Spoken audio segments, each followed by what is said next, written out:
Hello बच्चा, आप class 9th में हो ना और 7 फरवरी को पेपर देने वाले हो ना, तो एक बात जान लेना कि तुम्हें हर एक सब्जेक्ट में कम से कम मार्क्स लाने पड़ेंगे। वो कितने हैं, मैं आपको बताता हूँ। देखो, जैसे ये आपका सिलेबस है, इंग्लिश आपका 15 मार्क्स का होता है, हिंदी हिंदी भी 15 का होता है, मैथमेटिक्स 35 का होता है और जनरल साइंस भी 35 का होता है।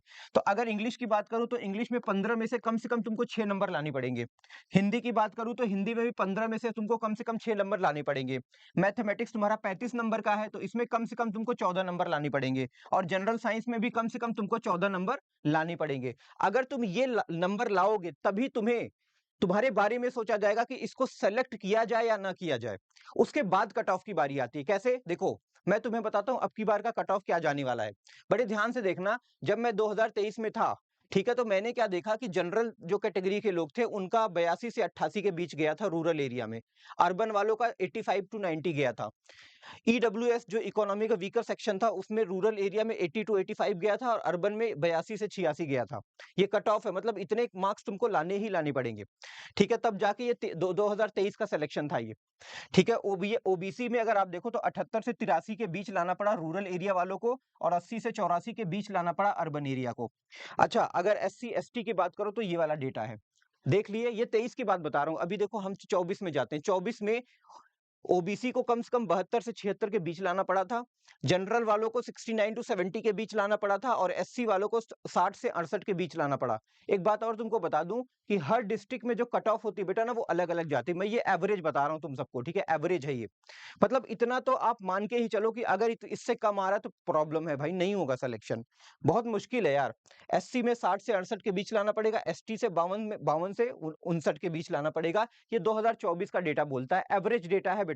ये कोई कंफर्म नहीं है, एवरेज है, औसत है जिसको बोलते हैं। अच्छा, 25 की बात करूं तो 25 में अगर जनरल वाले 80 से 85 के बीच लाए थे, पूरे ऑल ओवर इंडिया का एवरेज निकाल के बता रहा हूं, ऐसा नहीं किसी पर्सनल डिस्ट्रिक्ट का बता रहा हूं। तो कम से कम 85 तो दिमाग में सोच के रखो कि अगर आप जनरल से हो तो लाना पड़ेगा। ये 25 का डेटा है। ओबीसी का कम से कम 79 उनको लाना पड़ा था, एससी में 71 से 74 के बीच लाना पड़ा था और एसटी का 65 से 70 के बीच लाना पड़ा था। ठीक है, अब सर आप बताओ इस साल का क्या सीन रहेगा? तो मैं तुम्हें बस एक बात बताऊं कि तुम्हारे दिमाग में कम से कम 85 तो होना ही चाहिए। अगर इससे कम है तो दिक्कत है, मैं आपको सच बता रहा हूं। तो 26 में आपके दिमाग में बस एक चीज चलना चाहिए कि मेरे को 85 मार्क्स लेके ही आना है, तभी मैं सोच पाऊंगा कि मेरा सिलेक्शन होगा। ओके, उसके बाद अगर तुम मेरे से पूछो कि सर आप बताओ आप कितना चाहते हो, तो मैं बताऊं बेटा, तुम अपने दिमाग में 95 टू 100 के बीच लेके चलो। अगर तुम ये डेटा लेके चलोगे ना, तो मैं एक बात गारंटी के साथ बोल सकता हूं कि तुम्हारा सिलेक्शन हो जाएगा। तो 95 टू 100 के बीच आप अपना माइंडसेट बना लो कि मेरे को इतना नंबर लाना है, तभी मेरा सिलेक्शन होगा। ठीक है, उसके बाद ठीक है, उसके बाद आपको बताऊं, वेदा क्लास 9-10 के नाम से हमने एक चैनल भी लॉन्च किया है। अगर आपका सिलेक्शन नहीं होता है तो उस केस में हम आपको यहाँ पे अच्छे से पढ़ाएंगे।